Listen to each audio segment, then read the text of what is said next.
நம்மளோட previous Fisher வீடியோல எப்படி ஸ்ட்ரெஸ் ஃபிஷரை காஸ் பண்ணுது அப்படிங்கிறது டீடைலா பார்த்தோம். கரெக்ட்டா ஸ்பிங்டர் எப்படி கட் ஆகுறது, எப்படி வந்து நம்ம பெல்விக் ஃப்ளோர் மசில் டைட் ஆகுது, இது எல்லாமே பார்த்தோம். நீங்க அந்த வீடியோலயே பார்க்கலாம்.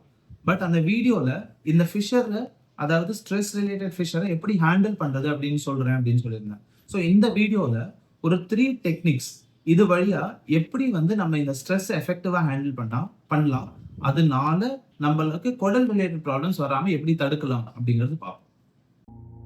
ॐ श्रीधन्वन्त्रे नमः।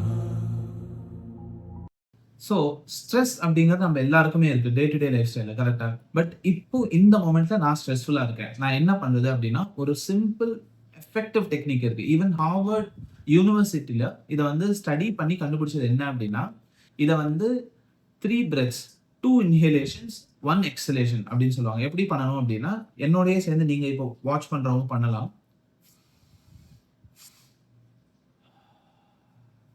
என்னன்னா, ஃபர்ஸ்ட் ஒரு லாங் இன்ஹலேஷன், அப்புறம் வந்து ஒரு ஷார்ட் இன்ஹலேஷன். இன்னும் ஷார்ட்டா மூச்சு எடுக்கணும்.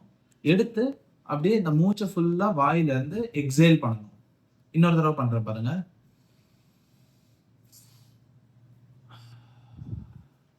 ஸோ இப்போ இதனால என்ன ஆகும் அப்படின்னா, இப்போ பண்றவங்களே இமீடியட்டா அதை ஐடென்டிஃபை பண்ணலாம். உங்க ஹார்ட் ரேட் ஸ்லோ ஆகும், உங்க மைண்ட் காம் ஆகும். ஃபர்ஸ்ட் ஆஃப் ஆல் கச்ச கச்ச கச்சன்னு இருக்கிற தாட்ஸ் வந்து இந்த மொமெண்ட்டுக்கு வரும்.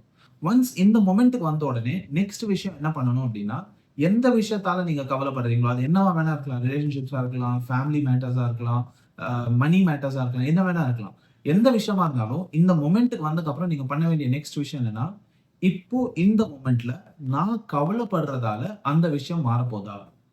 உங்கள நீங்களே கேட்டுக்கோங்க. இப்போ நீங்க ஸ்ட்ரெஸ் ஆகுறீங்க, காசு வந்துருமா? ஸ்ட்ரெஸ் ஆகுறீங்க, ரிலேஷன்ஷிப் சரியாயிடுமா? ஆகாது இல்லையா? ஸோ இந்த தாட், இந்த கொஸ்டின நீங்க திரும்ப திரும்ப உங்கள கேட்டுக்கிட்டே இருக்கணும்.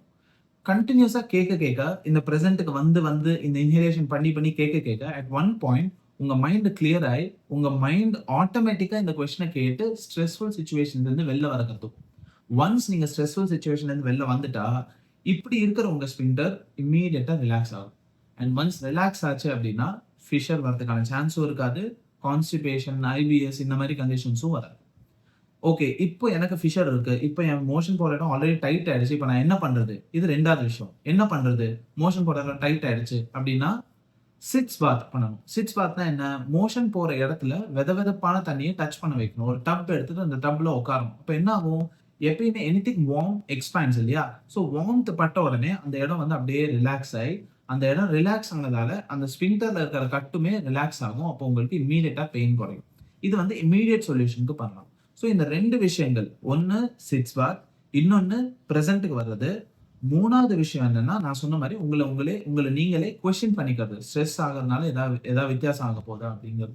இந்த 3 விஷயங்களும் நீங்க திரும்ப திரும்ப பண்ண பண்ண உங்களுக்கு ஃபிஷர் இருந்தாலும் அது ஹீல் ஆகிறதுக்கான சான்சஸ் இருக்கு. At the same time recurrence வராம இருக்கும். பட் ஆனாலுமே எனக்கு ரெக்கரண்டா ஃபிஷர் இருக்கு அப்படின்னா, I would always suggest consult your physician and get some procedure done. ஆயுர்வேதால நாங்க இந்த கண்டிஷனுக்கு க்ஷார கர்மா பண்ணுவோம். அந்த மாதிரி ஏதாவது ஒரு பெர்மனன்ட் கியூர் பண்ணிக்கிட்டீங்க அப்படின்னா, இந்த அளவுக்கு நம்ம ஸ்ட்ரெஸ் ஆக வேண்டிய தேவையே இல்லை.